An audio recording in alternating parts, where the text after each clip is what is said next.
a tua profissão nem com o melhor médico do mundo, tá? Tem meninas que vêm me pedir ajuda para escrever relatório, quando vai fazer relatório de encaminhamento para neuro. Eu tô com muito medo de fazer um relatório porque esse relatório vai ser encaminhado para um neuropediatra. E daí? O neuropediatra é um profissional, você é outra profissional e cada um dentro da sua competência, dentro ali do que é capaz, vai fazer o seu trabalho e vai fazer o seu trabalho muito bem feito. Então não se diminua. O médico tem a profissão dele, dentro da profissão dele ele é chamado ali aquilo, e você dentro da sua profissão você também é chamado aquilo, e você não é menor que ele, nem ele menor que você, cada um tem ali a sua importância. Eu, por muito tempo, não acreditava nisso. Eu, por muito tempo, diminuía muito a pedagogia. Eu não sei nem porquê, né? Eu tinha olhava para a pedagogia de um jeito tão pequeno que eu não consigo nem acreditar assim, eu fui fazer pedagogia. Acho que foi aquela coisa, né?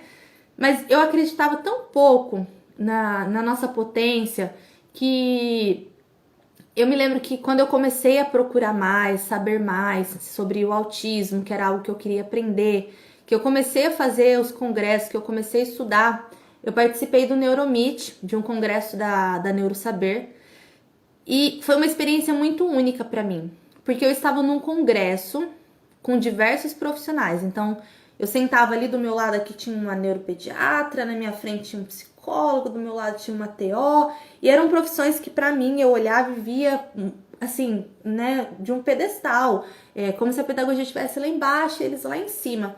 E eu tava ali naquele mesmo lugar com todo mundo e com médicos, com profissionais da saúde, da educação, subindo no palco para palestrar e falando da importância da educação, falando da importância do professor, falando assim, professor, você passa 4, 5 horas ali com aquela criança, né, dentro da realidade de sala de aula, e você não tem, você tem todo esse tempo com a criança, diferente de um médico que às vezes passa 1 hora na consulta, então você consegue observar tantas coisas, então você tem sim poder para falar, você tem argumentos sim para falar. E eu fui vendo tudo aquilo, todas aquelas palestras, como que eles falavam, e foram falando a respeito da importância do professor, que a gente tinha ali, né, o nosso papel.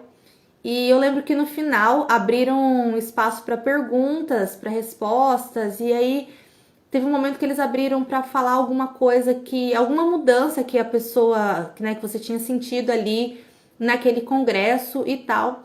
E aí eu levantei e pedi para falar. Tem até essa foto, tem uma foto que tá assim, eu com o microfoninho, né, o Dr. Clay e a Luciana lá na frente. E eu lembro que o que eu falei foi que naquele congresso, eu tinha aprendido que nós, pedagogas, tínhamos voz. Que nós tínhamos voz.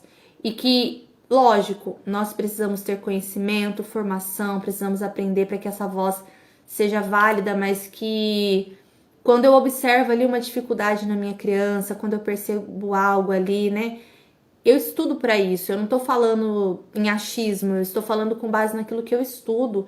Então, essa mudança que eu gero, essa mudança que eu venho oferecer para aquela criança, ela não é baseada em achismo. E assim como o médico que estuda, que vai lá e faz o trabalho dele, então a gente não é menor, tá? Cada um ocupa um espaço aí na sociedade e o nosso espaço é um espaço assim de muita importância e nós precisamos valorizar isso.